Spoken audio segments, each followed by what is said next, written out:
আসসালামু আলাইকুম, কেমন আছেন সবাই? আমি আলহামদুলিল্লাহ ভালো আছি। ফারজানা করিম ব্লগে আপনাদের সবাইকে স্বাগতম। কে কোথা থেকে আপনারা আমার ভিডিওটা দেখছেন কমেন্ট বক্সে কমেন্ট করে জানাবেন। আজকের ভিডিওটা আমি দুপুর থেকে শুরু করেছি। দুপুরবেলা আমি আজকে অনেক দিনের প্রায় 4-5 দিনের জন্য একসাথে ছোলা সিদ্ধ করবো, তাই একটু বেশি করে নিয়ে নিয়েছি। প্রেসার কুকারে দিয়ে দিব। আর এখন আমি পেঁয়াজুর জন্য কিছু ডাল ভিজিয়ে নিয়েছি, সেগুলো আমি ব্লেন্ড করে নেব। আর সাথে হচ্ছে যে মাছ রান্না করব, মাছটাও আমি বের করে নিয়েছি। আমার বাসায় আবার আমার ছেলে ফুলকপিটা খুব বেশি পছন্দ করে। আজকে ফুলকপি এনেছি অনেকদিন হলো। এই ফুলকপিটাকে আমি 4 দিন রান্না করেছি, মানে একটা ফুলকপিকে 4 ভাগ করে রান্না করেছি, তারপর এটা শেষ হচ্ছে না। রোজার মধ্যে যা কিছুই রান্না করি না কেন থেকে যায়, যে একটা ফুলকপিকে অর্ধেক অর্ধেক করে রান্না করার পরও তরকারি থেকে যাচ্ছে। এটা হচ্ছে রাতের বেলা আমি এখানে বেশ কিছু চিকেন নিয়ে নিয়েছি। চিকেন গুলোকে আমি ছুরি দিয়ে একটু দাগ কেটে নিব। এরপর আমি এখানে একে একে আদা বাটা, রসুন বাটা, টক দই, এরপর এখানে দিয়ে দিয়েছি আমি 2 চামচের মতো সয়া সস, আর দিয়ে নিয়েছি টমেটো সস। এখন আমি এতে 2 চামচের মতো লেবুর রস দিব, আর হচ্ছে মাংসের যে গরম মশলা সেটা একটু দিব, আর যে তান্দুরি একটু মশলা থাকে সেখান থেকে আমি 2 চামচের মতো দিব। আর দিয়ে নিব পরিমাণ মতো ঘি, আর দিয়ে নিব এতে হলুদের গুঁড়ো, একটু মরিচের গুঁড়ো, লবণ, আর একটু গোলমরিচের গুঁড়ো। এগুলো দিলে আপনার ফ্লেভারটা খুব ভালো আসে। আপনি ঘরোয়া কিছু মশলা দিয়ে এই মাংসটা মেখে রাখতে পারেন। এখানে আমি 10 পিস পরিমাণ মাংসের পিস নিয়েছি।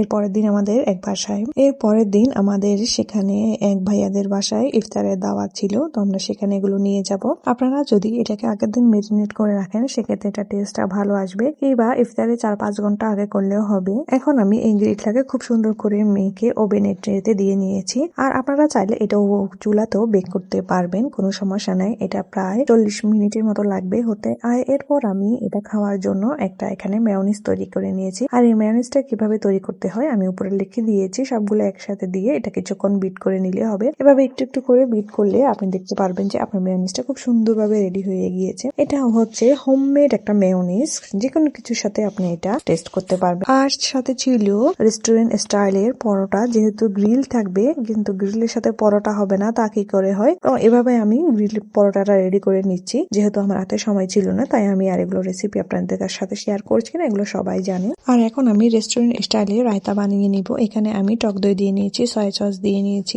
আর এখানে চিনি, লবণ, বিট লবণ সবকিছু দিয়ে ব্লেন্ড করে আমি শসাগুলো ভালোভাবে মিক্স করে নিয়েছি। তাহলেই হয়ে গেল রায়তা। এই যে দেখতে পাচ্ছেন আমার গ্রিলটা সম্পূর্ণ রেডি। আর আমি এখানে ওদের জন্য একটা পুডিং বানিয়ে নিয়েছিলাম, আর সাথে ছিল মেয়োনিজ, রায়তা, আর ছিল পরোটা। পরোটাটা আমার হাজবেন্ড গরম গরম প্যাকিং করে ফেলেছে। এই যে এগুলা সব এখন আমার হাজবেন্ড প্যাকিং করেছিল, আর আমরা রেডি হতে চলে গেলাম। রেডি হয়ে আমরা বের হয়ে গিয়েছি। অলরেডি প্রায় এখন 5টার মতো বেজে গিয়েছে।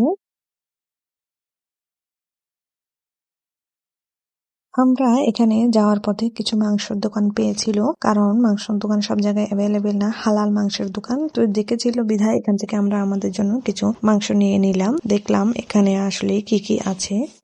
আমি আর সেখানে ভাইয়াদের সামনে তাদের ভিডিওগুলো করতে পারিনি। আলহামদুলিল্লাহ ওরা ছেলে হয়ে আমাদের জন্য এত কিছু তার আয়োজন করেছিল, দেখেই খুব ভালো লেগেছিল। ভাইয়ারা আমাদের জন্য রাতের খাবার হিসাবে এই অ্যারাবিয়ান খাবসা বানিয়েছিল, তো সেটা আসার সময় আমাদেরকে আবার প্যাকেট করে দিয়ে দিয়েছে। আজকে এই পর্যন্তই। আপনারা সবাই ভালো থাকবেন, সুস্থ থাকবেন। আমার ভিডিওতে লাইক, কমেন্ট, শেয়ার করবেন। আল্লাহ হাফেজ।